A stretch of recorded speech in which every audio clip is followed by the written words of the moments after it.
2 ദിവസമായി മഴ തുടരുകയാണ്. ആ മഴ ഏറ്റവും കൂടുതൽ നാശം വിതയ്ക്കുന്ന ഇടുക്കി ജില്ലയിലാണ്. നമ്മൾ ഇന്നലെ മുതൽ കണ്ടുകൊണ്ടിരിക്കുന്ന ആ ദുരിതപ്പെയ്ത്ത് ഇന്നും അവിടെ തുടരുകയാണ്.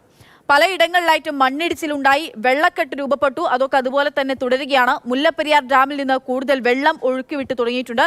പക്ഷേ ഇത് വീണ്ടും പ്രശ്നമുണ്ടാക്കുന്നത് പെരിയാറിന്റെ തീരങ്ങളിലാണ്. അവിടെയൊക്കെ പലയിടങ്ങളിലായി വെള്ളം കയറിയിട്ടുള്ള സ്ഥിതിയിലാണ്.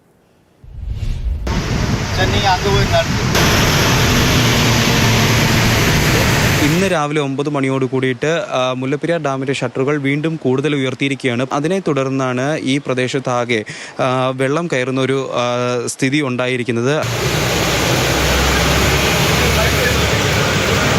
എല്ലായിടത്തും ഇത് തന്നെയാണ് സ്ഥിതി. ഇതിപ്പോൾ എല്ലാ വർഷവും ഇവിടെ മഴ പെയ്യുമ്പോൾ ഈ ഏരിയ ആദ്യം ഫസ്റ്റ് വെള്ളം കയറുന്നതാണ് ഈ കറുപ്പാലം ആറ്റോര ഈ ഏരിയയിൽ. അത്യാവശ്യം ആൾക്കാരൊക്കെ ഈ സാധനങ്ങളൊക്കെ മാറ്റി വെച്ചിട്ടുണ്ട്. അതുകൊണ്ട് ഇന്നലെ തന്നെ ഒരു മുൻകരുതൽ ജനങ്ങളെല്ലാം എടുത്തിട്ടുണ്ട്. ഞങ്ങൾക്കിപ്പോൾ അതൊരു പുത്തരിയല്ല. സത്യം പറഞ്ഞാൽ വെള്ളം കയറും, നമുക്ക് കിട്ടുന്ന സാധനം പറക്കി റോഡ് ഇടും. ഇതുപോലെ ഒരു പടുത വലിച്ചു കെട്ടും, മരിച്ച വീട്ടിൽ കെട്ടുന്ന പോലെ കെട്ടും. പെരിയാർ തീരത്ത് പലയിടങ്ങളിലും വെള്ളം കയറിയ സ്ഥിതിയാണ്. പെരിയാറിന്റെ തീരത്ത് താഴ്ന്ന പ്രദേശങ്ങളിൽ താമസിക്കുന്ന ആളുകളുടെ വീടുകളിൽ വെള്ളം കയറിയിട്ടുണ്ട്. ഈ വീടിന്റെ ഏതാണ്ട് മുറ്റം നിറയെ വെള്ളമാണ്. വെള്ളം ഇനി കയറി കഴിഞ്ഞാൽ പരിക്കകത്ത് കയറും. രാത്രി വരുന്ന അറിയിക്കുകയാണെങ്കിൽ നമ്മൾ എങ്ങോട്ടെങ്കിലും മാറും. ഇപ്പൊ ഒരു 2-3 കൊല്ലം കൊണ്ട് സ്ഥിരം ഇങ്ങനെ കയറിക്കൊണ്ട് ഇരിക്കുന്നതാണ്.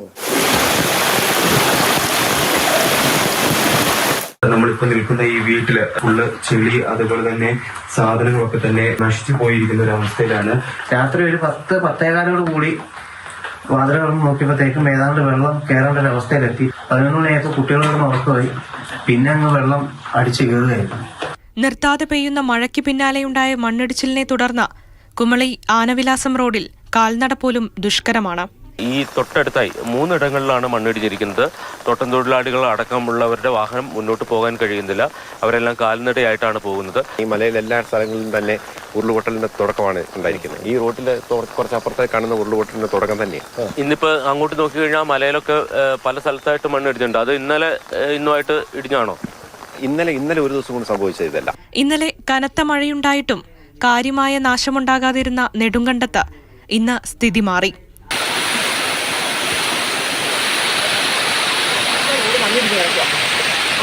പാലാറിൽ 4 ഏക്കറോളം സ്ഥലമാണ് മണ്ണിടിച്ചിലിൽ ഒലിച്ചുപോയത്. മാതൃഭൂമി ന്യൂസ്, ഇടുക്കി.